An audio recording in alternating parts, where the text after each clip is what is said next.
ধন্যবাদ জানাচ্ছি আজকের এই পবিত্র আয়োজনের যারা কেন্দ্রবিন্দু আছেন এবং প্রিয় উপস্থিতি। আজকের যে বিষয় আসলে এটা অত্যন্ত মর্মাহত। আমরা সকলেই যে বাংলাদেশে নয়, শুধু বাংলাদেশের বাহিরেও আজকে সুফিজমের উপরে হামলা অত্যাচার চলছে, সাধারণত এটা আমরা দেখতে পাচ্ছি। এবং এই হামলার যারা শিকার হচ্ছি সরাসরি, তারা এটার কষ্ট এবং এটার ক্ষতি সম্বন্ধে আমরা নিজেরা উপলব্ধি করতে পারছি। আসলে প্রকৃতপক্ষে আমরা যে মুসলিম হিসেবে, মুসলিম জাতি হিসেবে আমাদের বিগত ১৫০০ বছরের ইতিহাসে এটা প্রমাণিত হয়েছে পৃথিবীর কাছে যে আমরাই সবচেয়ে শান্তিপ্রিয়। কিন্তু আজকে দেখা যাচ্ছে যে আমরা যাদের কাছে নতুন করে অবমাননার শিকার হচ্ছি বা অসন্তুষ্টের কারণ হয়ে দাঁড়াচ্ছি, এদের সুরত সিফত আমাদের মতোই।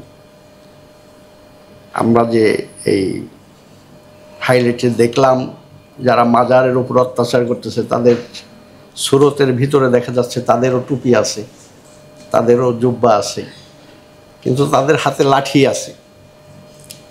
আর আমরা এই ১৪৫০ বছরের ইতিহাসে পাচ্ছি যে আরেকটা শ্রেণী, যাদেরকে আমরা সুফি বলি বা সাধক বলি, এদের হাতে নামাজ ছিল, রোজা ছিল, হজ ছিল, যাকাত ছিল, গরিবের প্রতি দয়া ছিল এবং অসহায়দের প্রতি সহানুভূতি ছিল, কিন্তু লাঠি ছিল না। এই এখন যে আমরা যে বাস্তবতার শিকার হয়েছি, এই লাঠি আমাদের সুরত সিফতের সাথে যারা একাত্রিত করে আমাদের ঐতিহ্যকে ধ্বংস করার চেষ্টা করতেছে, এইটা আমাদের পক্ষ থেকে মনে হচ্ছে যেন চিহ্নিত করা দরকার। আর এই বিষয়ে এটাকে যদি করতে হয়, তাহলে আল্লাহ পাক রব্বুল আলামিন সূরা মায়েদার ২ নম্বর আয়াতে বলেছেন, সৎকর্ম ও ক্ষুধা ভীতিতে তোমরা একে অন্যের সহযোগিতা করো, অসৎকর্ম এবং সীমা লঙ্ঘনের ব্যাপারে একে অন্যের সহায়তা করো না। এটা এখানে যারা আসছেন, আমার চাইতে অনেক জ্ঞানীগুণী লোকজন আছেন, তারা জানেন, সকলেই এই বিষয়টা জানেন। আসলে সৎকর্ম এবং ক্ষুধা ভীতি সে জিনিসটা আমাদের যাদের কাছে আছে বা পূর্বে যাদের কাছে ছিল, যারা আমাদেরকে এই পথ দেখিয়েছেন, এদের আশ্রয় থেকে আমরা কতটা দূরে আছি না নিকটে আছি, এই জিনিসটাও মনে হয় একটু আমাদের অ্যানালাইসিস করা দরকার।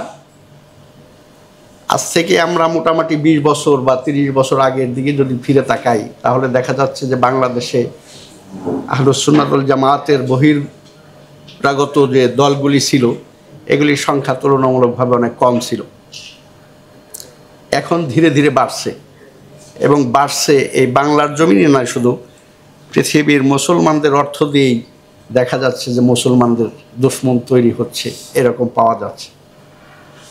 এই দিকগুলি যদি আমরা বিবেচনা করি, তাহলে আমাদের মনে হয় একটা জিনিস এখনও আমাদের সম্ভব, যে সেই শিকড়ে ফিরে গেলে, যে আল্লাহর অলিরা, বুজুর্গানে দিনরা, অথবা তাদের যে আদর্শ, তাদের যে পথ মত, সেই পথে যদি আমরা সহ আমাদের বাচ্চা কাচ্চা ছেলেপেলে সহ এদিকে ফিরাই নিয়ে আসতে পারি, তাহলে মনে হয় খুব সহজে আমরা এই জিনিসটা মানুষের মাথার ভিতরে দিতে পারি বা তাদের দিলের ভিতরে দিতে পারি যে এটাই সুন্দর পথ, এবং এই পথ, এই মতের উপরে আমরা প্রতিষ্ঠিত থাকতে পারলে আশা করা যায় যে দেশের রাষ্ট্রীয় ব্যবস্থা এবং সামাজিক ব্যবস্থার ভিতরে উন্নয়ন ঘটানো সম্ভব।